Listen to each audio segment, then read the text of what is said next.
pós-humanismo é uma perspectiva ontológica e epistemológica relativamente recente na academia,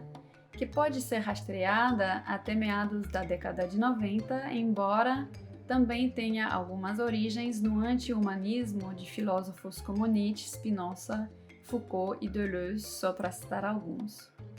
Existem várias correntes pós-humanistas, mas o que elas têm em comum é questionar e tentar redefinir a noção do humano de maneira a poder dar conta da existência e do papel importante de outros seres na constituição do mundo e assim poder reconfigurar a nossa forma de conviver com eles. O pós-humanismo é relacional e busca afinidades e afetos na diferença, desafiando as oposições binárias do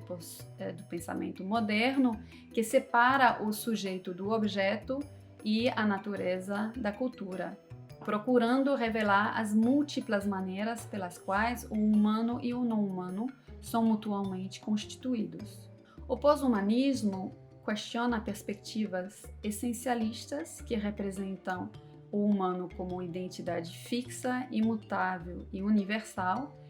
mostrando que a noção do humano é uma construção histórica e cultural que se perfaz através da exclusão,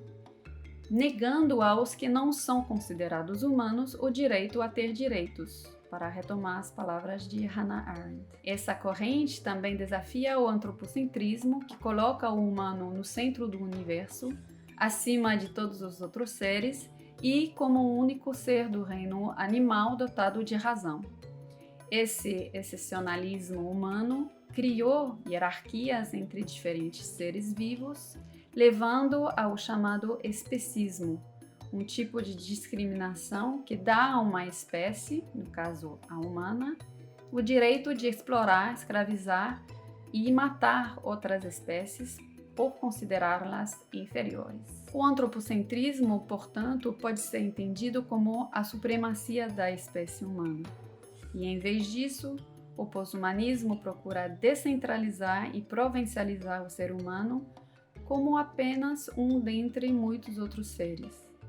Nesta perspectiva, a noção de agência é ampliada para abarcar o não-humano, tanto nas suas formas materiais, imateriais, orgânicas e inorgânicas. Dessa forma, a agência é redefinida como processo relacional, como efeito da articulação entre humano e não-humano.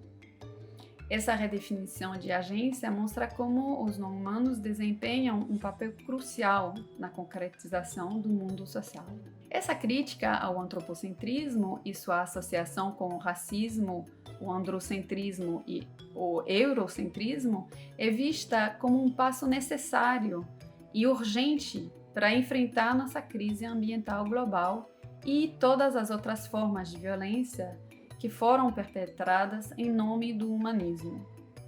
Embora os humanistas reconheçam que o humano e o não-humano sempre foram coproduzidos, eles apontam que essa coprodução está se intensificando no contexto do capitalismo globalizado e do avanço tecnológico que o acompanha. Críticas ao pós-humanismo apontam a tendência de se privilegiar teorias ocidentais, silenciando o conhecimento indígena e, dessa forma, perpetuando a colonização do saber.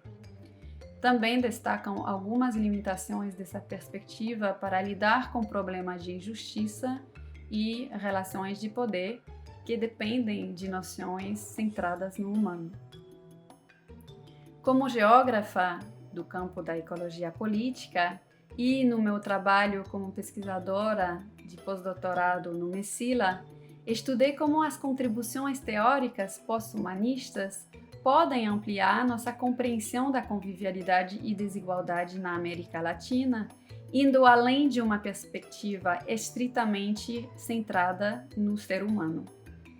Mas, para pensar o pós-humanismo na América Latina, é preciso também questionar as políticas e práticas desiguais de produção de conhecimento para que formas de pensar e de conviver indígenas e americanas, como diz Leila Gonzalez, se tornam cada vez mais visíveis dentro e fora da academia, tanto na denúncia quanto nas estratégias de reconstrução de um mundo mais que humano.